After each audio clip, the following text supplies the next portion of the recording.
Hi, everybody. My name is Alex Zahara. I'm the new feature film Final Destinations, Bloodlines, and we're watching Traversing the Stars with Jeff Haas hosting. So come out and watch us. Join us. Join us. Hi, Mr. Zahara. Thank you for coming to Virgin Stars podcast. Hello, Jeffrey. How are you? I'm doing very well. I just like to point out that my wife enjoyed Final Destination a lot, and my students do as well. So thank you for coming on the show. Well, you're most welcome. I'm glad your wife and your students enjoyed it too. So I always thought of a question of inspiration. So what inspired your love for acting? Who are your earliest influences? Oh, what inspired my love for acting? It's kind of a weird question in some respects because I think I just had it in my blood from the get-go. My mother tells me that when I was 3 years old, I was putting sock puppet plays on behind the couch for the other kids in the neighborhood when I was three. So I think I just came by it naturally. I just had an affinity for it from the get-go. I was born on Halloween, so that might have something to Oh, do with it, you know? very cool. The night I was born, the old McDonald Hotel burned to the ground. Well, maybe Oh just my burned. God. Yeah, in my hometown in Grand Prairie, Alberta. But my inspirations for acting, I mean, there's lots. I mean, Dame Judi Dench comes to mind. She's Hmm. amazing. Like Sigourney Weaver, I worked with her in a film a while ago. I unfortunately didn't have scenes together, but I really admire her acting skills are really great. I think she's very underrated. Um, go old school. I'm old school, so I bogey. You know what I mean? Like back in the day, Bogart could do no wrong. I really like John Huston's acting, weirdly enough, over the years. He's a little over the top. I'm Mr. Guinness. How are you? You know, it's got this voice, you see. And Peter O'Toole, one of my heroes, and Omar Sharif from Lawrence of Arabia. David Lean's my favorite director, just about of all time, pretty much. Him and Frank Capra, and Capra, David Lean, and Spielberg. You know what I mean? Hmm. And Scorsese, you got to put that in there, Scorsese.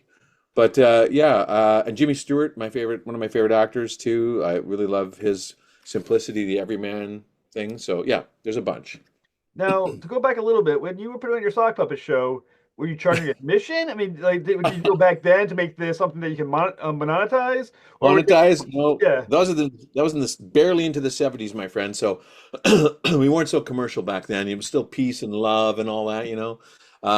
Yeah, no, I think I just put it on. Us kids just played in the neighborhood. We had a lot of fun, and I seem to have an affinity for that. So there you go. So when do you think you realize that people will actually pay you now to Oh, let you do it?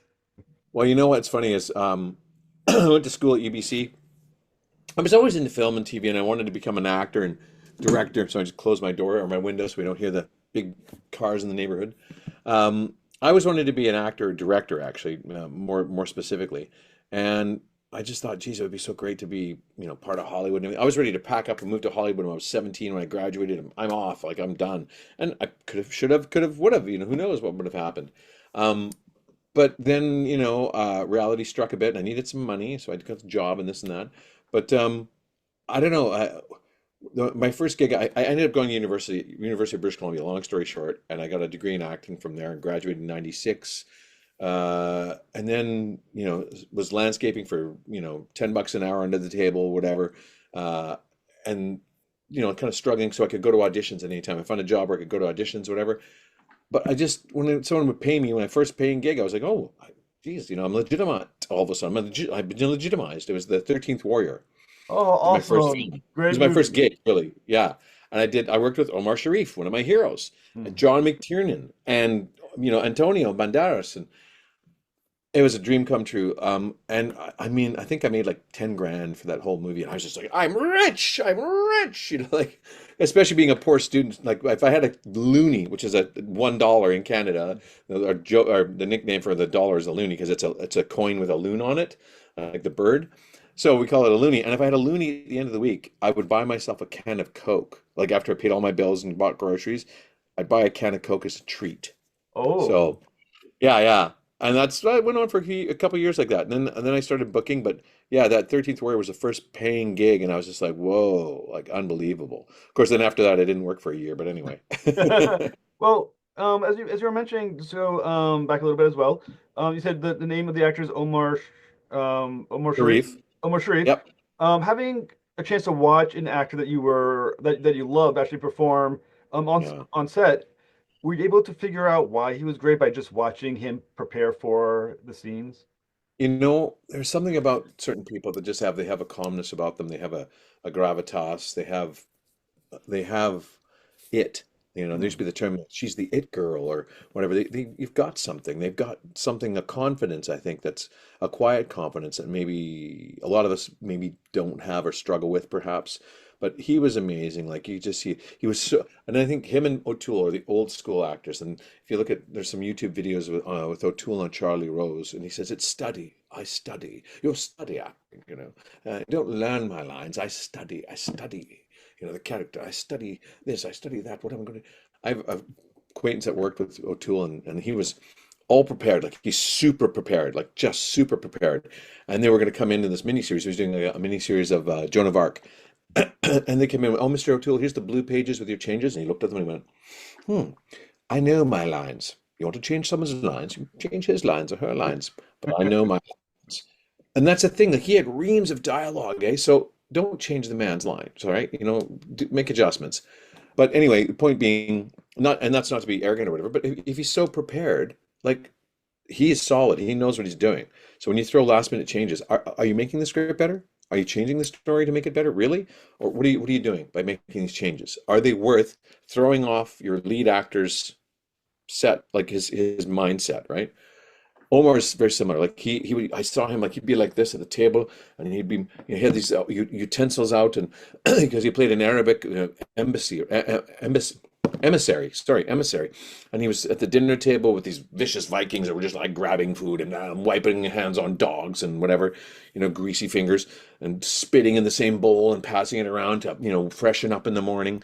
Whereas he's got his little thing, and he would roll out everything, and he would take out his utensils and polish them, put them down. Whenever the cameras weren't rolling, he was always doing something. You'd see him like, working silently, working the dialogue.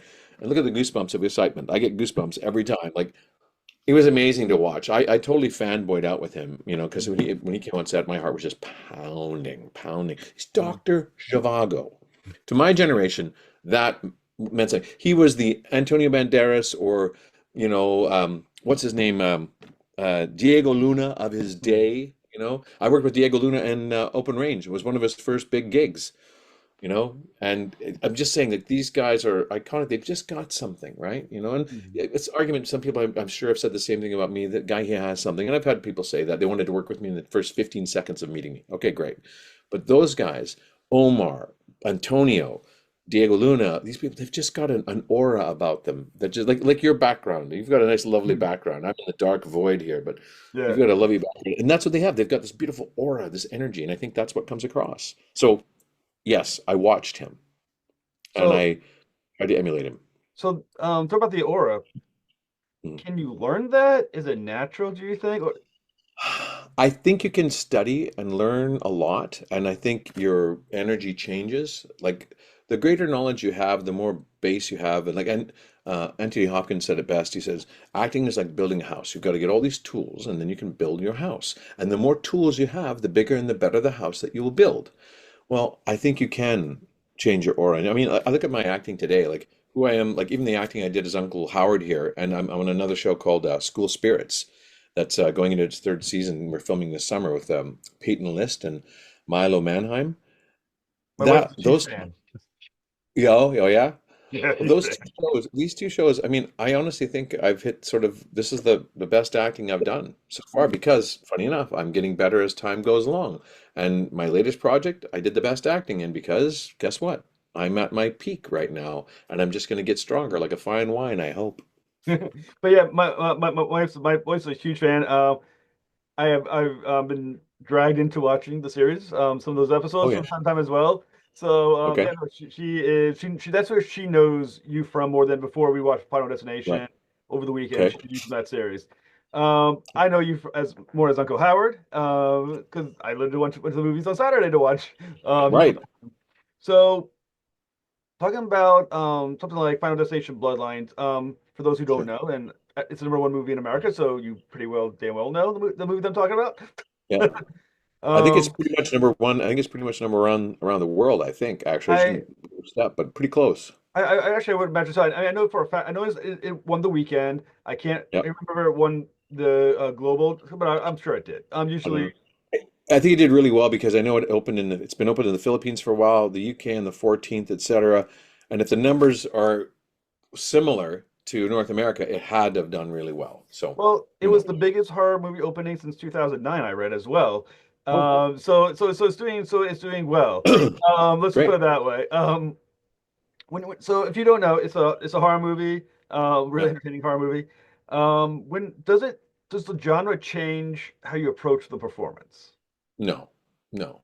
Every performance I think I approach is one from honesty, truth, instinct, to borrow my friend Dan Payne's some of his teachings. The three I's, now I'm forgetting what they are, but instinct, intuition. I can't remember the third one now, but it's all about living truthfully under imaginary circumstances, Hmm. and creating the world, the backstory for your character, so that and I loan my heart, my soul, and my brain to this character because he's just words on a page, right? He's not real until I make him real, Hmm. and he doesn't have a soul, so I lend him my soul, and whatever he does with that soul, that's great. He can muddy it and dirty it or brighten it up or whatever. But when he gives it back to me, he keeps all the changes, and I get my clean soul back. And then in between shots, that's what happens. And then boom, I give my soul back to him, and off we go again, or the next day, or whatever. But I walk away as me, not the character. Hmm. But I really do think that that's how it happens for me, and just in terms of I don't know. Maybe I'm straying off your question here, but just finding the purity of the experience, that's what brings all my characters to life. And it doesn't change whether that's horror or comedy or drama.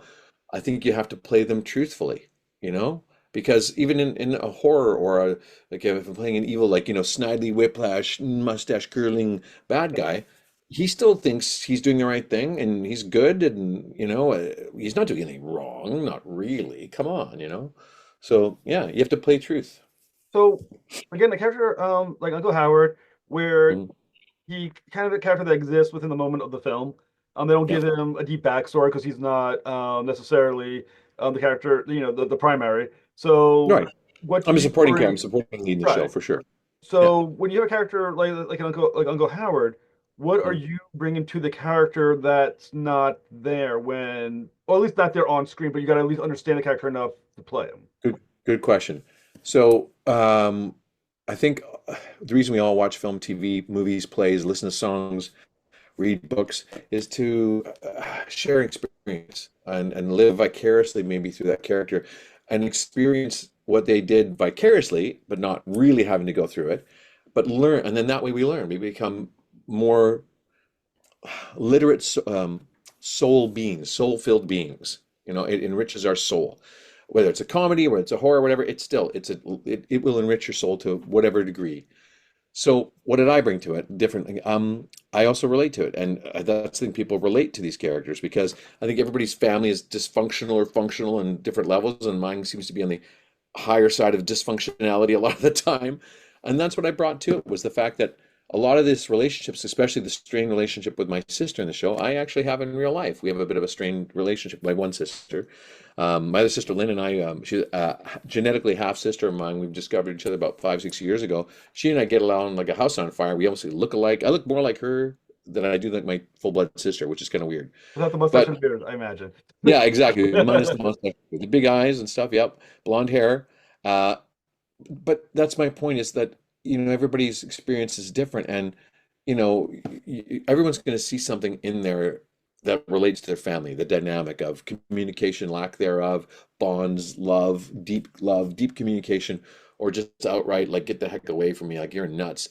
Like everything is in this movie, like of different levels of communication here, and for me, that's been my life too. So when we went into we had it was a beautiful thing. We had 3 or 4 days of rehearsal, and we got to go in and improv and bring in familial situations and having these strained conversations or these awkward conversations that hopefully most of us don't have to have with our brothers and sisters, family. But yeah, I brought my own personal experience of what it's been like to have a very strained relationship and then sit down and have an honest conference, not conflict, but an honest conference or discussion and open your heart up again and take a risk again. Because I think that's the whole thing is with the Bloodlines, it's about keeping family together and keeping the family safe and providing for Howard, providing his backyard. Look at his backyard with his wife's him. My wife played April Telek. They've got giant Jenga, they got a trampoline, they've got other games back there, throwing games, tossing games. They've got a big bar, they've got a barbecue pit. It's all meant to have moments like this to bond the family together. And that's what I think I've done too in my real life. I've been the mediator in my family, you know. So yeah, I brought a lot of myself to. I mean, I'll be quite frank. That's me up there. It's very Yeah. little else. I mean, yes, he's got the name Uncle Howard, but he might as well be Alex Zahara. And the other thing I'll say is when you're in a movie like Final Destinations, it's a franchise film. It has one of those cult followings the way Number on Elm Street does, the way Friday the 13th does. Right. Is there added pressure knowing that there's a whole audience that not only will love the film, but will also scrutinize everything within it? Does that also create pressure for you to be in a movie like that? Do you know what? I think that sort of stuff falls on the shoulders of the directors, Zach and Adam, and the producers. They cast really well, I think. I mean, they really they chose wisely, and I think all of us are pretty, you know, comfortable in our shoes as actors, and you can see it up on screen. I think it all came across, everybody came across quite believable in all their roles. There's a confidence I think that all of us have that is there, whether you know older guy in the game like me or some of the younger guys. They brim with confidence, and the characters are fulfilled. So is there pressure? I think there is, yeah, to meet expectations of a good movie. I don't think they're pandering to the crowd, but they know the genre. And these guys, Adam and Zach, I saw a couple of interviews with them, and they researched everything. They put spreadsheets of the deaths, what kind, this, that, whatever. And then I think, in some sense, maybe, and I'm interpreting here, but maybe they threw all that away and then or not threw it away, but let it go to the background and then boom, worked on the film that they had, right? And the writers, Laurie and I think it's Guy, can't remember his name now. Ooh. The two writers, they did a marvelous job on it. Marvelous job. I mean, seriously, when I read it, I was like, wow, this is a really good film. You know, like because I've read thousands of scripts. But in all honesty, the pressure I think was on maybe the studio and whatever else. And I'm sure Zach and Adam had a lot of pressure on them, but they did not translate that to the actors. And did I feel pressure personally? I'll be quite frank, no. I just go in and do my job, live truthfully. You can't please everybody, and you can't make everybody happy. And if you try to do that, you're just watering down your acting. So I just went in and did my thing, and quite, and it sounds maybe, I know it sounds pretentious. I just don't care because I'm living and doing my best job. If you don't like it, that's your prerogative. That's totally cool. I'm not going to debate you about your feelings. If you Right. don't like my performance, that's cool. That's fine. I don't need your approval. I would wish that if you paid $20 to go see a movie, you enjoyed it. I'm regretful that maybe you didn't enjoy it, but I think most people are enjoying it because it's got like a 93% Rotten Tomatoes score. That's all I'm saying. Well, I mean, well, like I said, it's doing excellent. And I think one thing for people who are fans of Final Destination, Yeah. the one thing everyone always talks about are the deaths. We're not going to go into the Mm. details, so I don't want to spoil it for anyone. However, No. um, obviously, I mean, obviously, you didn't really die. I'm guessing because I'm looking right at you. Yeah. However, is how much of the death is CGI? How much is practical effects? For my death, almost all of it was practical effects. I don't think they Yeah. used any CGI at all. I don't think they Well, used any I thought it was CGI. totally CGI. To be honest Nope. with you. Nope. If you look online, there's some shots, and maybe I'll even find it on my phone here for you, and I'll show you. But there's some shots of the masters at Masters FX, the incredible effects artists. They went ahead. Let me just look here while we're talking. I can maybe find it online too. I don't have it here. They went ahead and did a incredible job, and they did a life cast of me that looks just like me. I'll see if I can find it on my wife's social media pages. You know, there we are. I'm the worst at this, so you have to forgive me. But they did this incredible live cast, and it looks just like me. It's frighteningly so. And you know, let's see if I can find it. Oh, there it is, right there. Okay, look at that. Look at this. Oh, that's live cast you. That's a live cast, a silicon live cast of me. Oh, that's awesome. Wait, wait, here we go. Here we go. Here we go. That's awesome. But they did that, and so they did a combination of things. So when they shot with me on the day, they had a specially rigged up lawnmower with obviously it was foam underneath and whatever. And we're not giving anything away because it's in the trailer. I die in the trailer. We know that. You know, a lawnmower comes down on a guy's face, he's not going to make it. So the lawnmower comes down, and they had like you know, I was all foamed up inside. There was nothing that could have hurt me, and it came down, and just as it came down, I'm like ah, and I just put my nose like that a little bit so I didn't get hit by the center thingy. Anyway, and then the top of it, the housing, it looked like where the engine is, it was a high compression gas thing where it was full of like blood and meat and whatever, and it just went and shot out the side. And there's a long shot of me going like this, and you just see the blood across my arm and the lawnmower over my face. They used to have one on a crane shot of it. Anyway, they combined that with taking that silicone dummy and really chopping it to bits.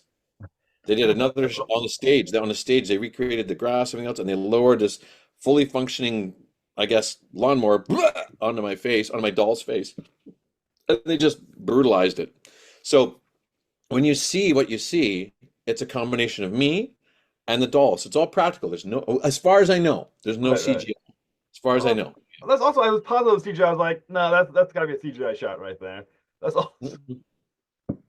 No, it was all practical the day we shot, and I know they went to the sound studio and redid that second one. I've got another shot of it somewhere online here, but yeah, where is that? Here, just that. Oh, yeah, look at right here. See? Look at that. That's There's awesome. me, and there's the lawnmower. There's my doll. The price. This is before I had the beer. They were doing a test with it, and Yeah, they just had the face, and they were doing a test with it just to see how it would chop up to begin with. that's awesome. Okay? Yeah, but I mean, that's like these guys. Todd Masters is a good longtime friend of mine. He's won an Emmy award. He and people like him and like you know Mike and Holland and just all the folks there. This the guys I've worked with for years, and they can do anything. I mean, they can create anything. It's amazing. Uh, Again, Todd created the Borg Queen. Oh, that's awesome. That's Yeah, awesome. yeah, and in Hidalgo, he had to make a horse's head in the middle of the desert, and he did it out of an old carpet and two upturned spoons for eyes. That's awesome. And you watch that movie, you cannot tell one of the characters, I shouldn't say who, but one of the characters is not riding a real horse, and you can't tell. That's awesome. And I think the one thing too about Final Destination movies, Yeah, from the fan standpoint, yeah, those deaths, maybe because they're such a random to kind of stick with you. Like the amount of trauma caused by the first one movie with the truck with the wooden thing that come flying at you. I will tell you yeah, right now, even as someone who's 45 years old, which is what I am, and is a yeah, full rational individual, if I'm behind a truck that has anything like that in the back, I am very uncomfortable and I am switching lanes. Um, totally. as the actor being in these horror movies, a horror movie like that that has, lawnmower deaths and some of the deaths we're not going to go into, does that ever Yeah. kind of freak you out in your head too a little bit after you Oh, experience of it back course. into the audience? Are you kidding? Of course. Like I grew up in northern Alberta and there was logging trucks everywhere. So, I mean, come on. Like every time you pass them, you think, "Oh God, I'm gonna be crushed to death," or the things are gonna come off. And there's been a couple online, and someone sent me today of some poor guy. Exactly it. He hit the end of a logging truck, and the log came in right to there in his face in the truck. Like there's a picture of it online. Just I posted it, and another one today. Someone behind a logging truck, and I don't know where they are, but the logs are set like so. The truck's long like this, but they've got these short logs going this way across it, and one fell out and just boink, boink, boink, boink. And it just crazy stuff. But yeah. So and I've had a Final Destination moment or two. My wife and I were in a pretty bad car accident last summer. Hmm. But again, and this is gonna sound set up, but it's absolutely true. I had a little quick premonition in my head. We were filling up with gas, and I saw the two of us upside down in my car or her car with our dogs, like our little puppy, swinging in his harness. Yeah. And I was like, I didn't want to freak her out, whatever. 8 hours later, we were in a massive pile up where a guy turned left off the highway with an RV. Two vehicles hit it, destroyed it. One bounced, hit another vehicle, spun around, and we're still going 100 kilometers an hour this way. And they hit the van in front of us a little bit, and then I went like this with the wheel, whoop, whoop, and it moved us just over a foot or so. And they just kissed our side here, put three scratches in our vehicle, and we stopped and we're like, check everybody was okay, everybody was all right. But on this side by my wife, there was a 25-foot embankment, and we were like maybe a footstep away from it. So if I'd have gone another foot over, we would have rolled. Oh my God. Dude, did you stop to think about the order of who was involved to make sure that you're okay? Well, here's the thing. Here's the brilliant thing. The two vehicles that hit head on and turned and smashed, nobody got hurt.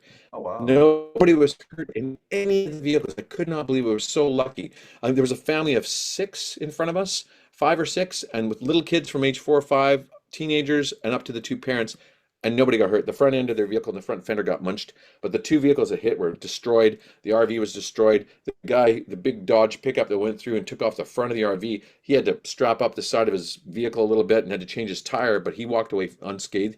He had $800 worth of liquor in the back of his truck for his daughter's wedding. Not a bottle broke. Oh, jeez.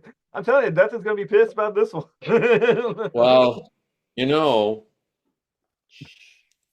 don't tell him. And obviously the other thing, as we mentioned many times of Final Destination, is the creativity of all the deaths. As actors, do you Mm. guys get competitive about who has like the coolest death in that film? No, I mean, we have no say in that. So it just is what it is. I think I got fortunate because I don't know if I told you this or you knew, but this was death number 40 for me. Really? I've been killed on screen 40 times. So that beats Sean Bean, I'm sure.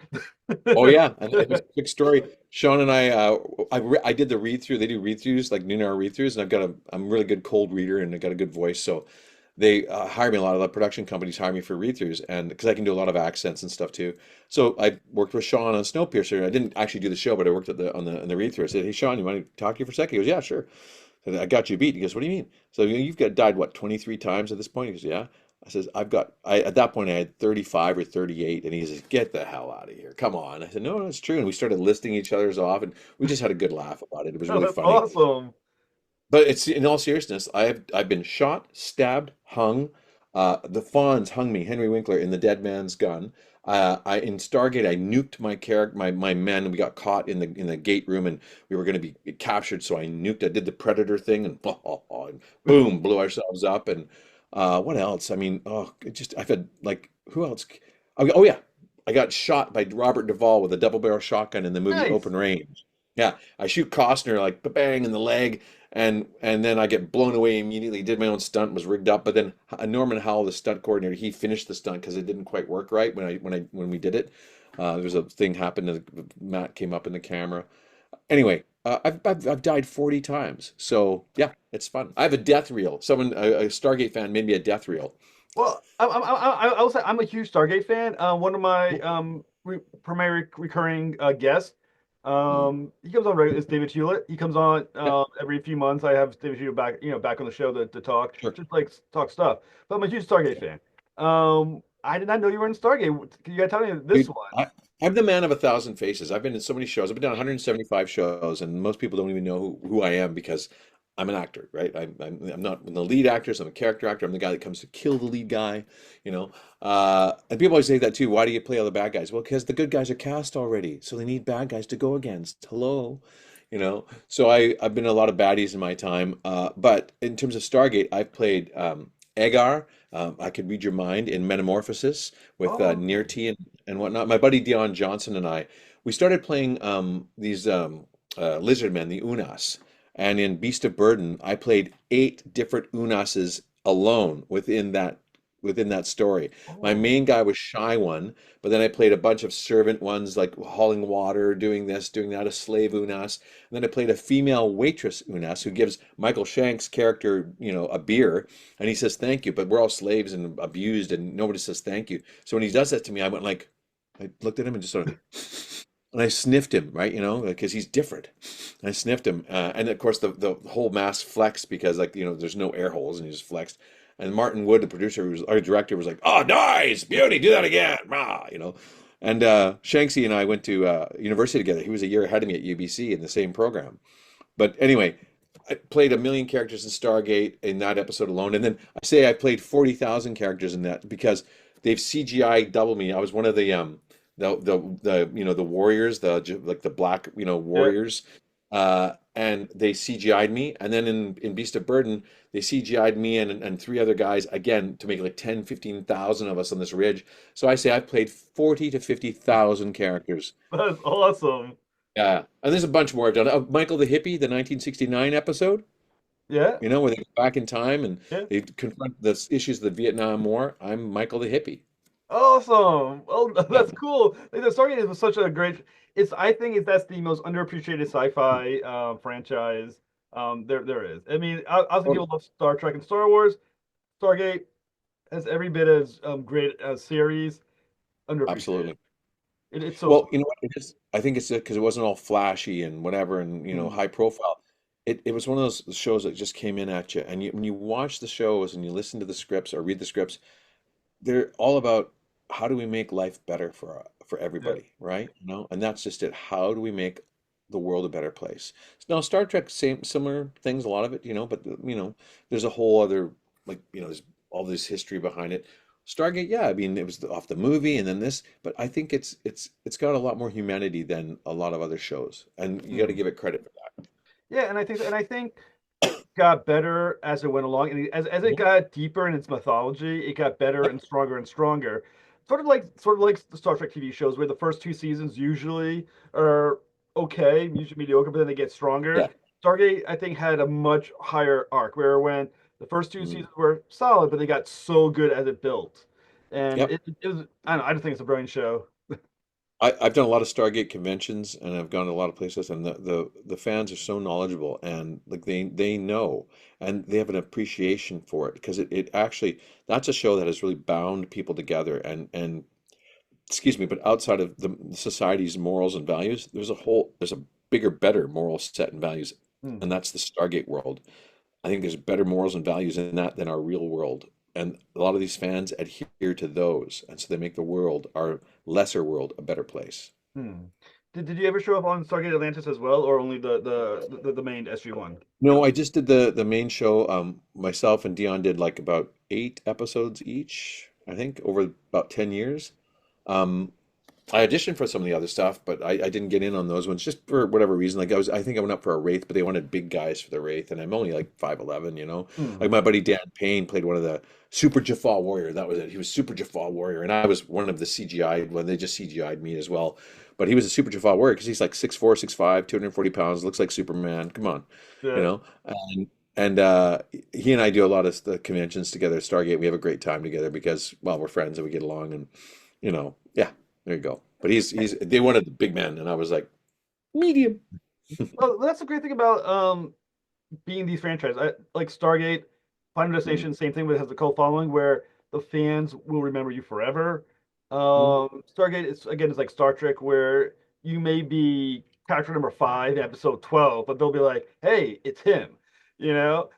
Oh Um, yeah, what is it like to be in these franchises that the audience just will follow you basically it forever? it's been great because I mean I've gone to a lot of conventions. I've made some lifelong friends from these conventions. Seriously, I have made lifelong friends from these conventions. Like I met, oh, gosh, in the early 2000s, I met a few people and we bonded and stayed friends. And I actually dated a woman that I met at a convention. And if she hadn't had to move back to Holland and stuff, maybe life would have been different, for me back then. But that's the thing, but the ties that bind stay, and like even still, like I've got a lot of friends around the world that we communicate with that I met through Stargate, and I visit when they're in town. They visit. I have friends here in Vancouver that I visit. I live out in Coquitlam now with my wife. Um, but yeah, it's an ongoing thing. Like, and going to the conventions is great because we all want to be there to have fun and and enjoy ourselves. I've been to several in England over the years, and it's great because then you get to see some of the history of England as well. But just hear the stories and the fans and the questions and that they ask and the knowledge they have. It's we're all there to have a good time, right? And revel in the fact that I think it's an amazing show. It really is. Yeah, like I said, I'm a long-term fan of Stargate. I interview mostly from Stargate Atlantis, but no, I mean, I would love to interview one day Michael Shanks and Mm. Judge. I can't remember Chris his Judge, Chris Judge is Amanda awesome. Tapping. Gene Yeah. Anderson, all of them in and tapping. It was such a great show. It was a huge Can I fan. tell you? Can I tell you a quick story about Sure. that? So, okay, first episode I did, I played Zales, the Salish raven god, and I could I had this fish gills on my face, like and it looked really weird. and I could transform into anything I wanted, blah blah blah, and the Raven God to make the Salish people who were captured by the Gaul, right? Anyway, so I get to work like when I do most of my stuff's been heavy prosthetic makeup. Even with the hippie, I had my big beard, my personal big beard, and then they put in I had long hair anyway, and they put in hair extensions, so you never really saw my face, right? You know, although I consider this your true face rather than the shaved face. That's not your true face. This is a man's true face with his little beard. My professor in theater said that. Anyway, it's true. So I did this show, and I'm all makeuped up, and I go to work at 3:30, 4 in the morning, so they can apply the makeup, and it usually takes like 3, 4 hours. So you never saw my face. Michael knew what I looked like, but the others, nobody else in the show really knew what I looked like. You know, you'd have to have my headshot there or whatever. And this is back in the days before cell phones and all that, smartphones, right? So we finished the episode and we did a half day. So it meant that we finished at lunch, okay? And I got undressed and whatever, and then I went to say goodbye to everybody because I was in getting my makeup pulled off and it takes about an hour. Anyhow, I go to say goodbye to Richard, said, "Hey, see you, Richard, thanks so much." And he kind of looked at me like whatever, and I go, "Oh, it's Alex." Because all you ever saw was my eyes. So I just went like this, "It's Alex." And he goes, "Oh, Alex, geez." Didn't recognize me because like he'd only ever seen me as a fish gill faced alien. That's awesome. I know, isn't that funny? That's They were awesome. great. Real quick, Stargate was so cool. I auditioned for the hippie, the second episode I did, Michael 1969. And I was doing real quick, I was doing a play up in northern BC, and they asked me to come down. Suffice to say, I got the role. Came back, did it, but ever since then, we never had to audition. Dion and I never auditioned. They actually Oh, wrote episodes with us in mind because they knew we could handle the makeup and whatever else. And so I never auditioned again. oh, Six that's more episodes. awesome. Yeah. That is awesome.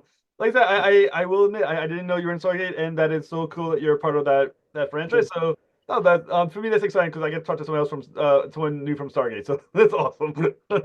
As we're talking, I'm going to find this really cool picture I have. You keep chatting here. Ask me another Yeah. question. Where to Now, find this? now, obviously, one of the people who were in Final Destination Bloodlines, even though it was after a point of your death, is Tony Todd.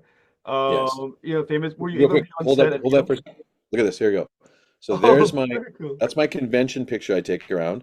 So there's my Yeah. Michael the Hippie, my Foothold Alien Leader, my Shy One Unas, Warwick right there, and then over there is you can't see it. Oh, it's so reflective here. It's Agar. That guy's Agar, and then there's Korasek. That guy there is Korasek, and then the next guy that's Zales with the fish gills on his face. Oh no, it's gone blank. Hang on. That's Zales there, and then there's That's Michael the awesome. Hippie. Yeah. Oh, that's very So cool. I take that around and sign that for fans. So there you go. Well, hopefully you come down to my neck of the woods. I'm from Rhode Island, so if you ever hopefully get to either Tripicon or Fan Expo.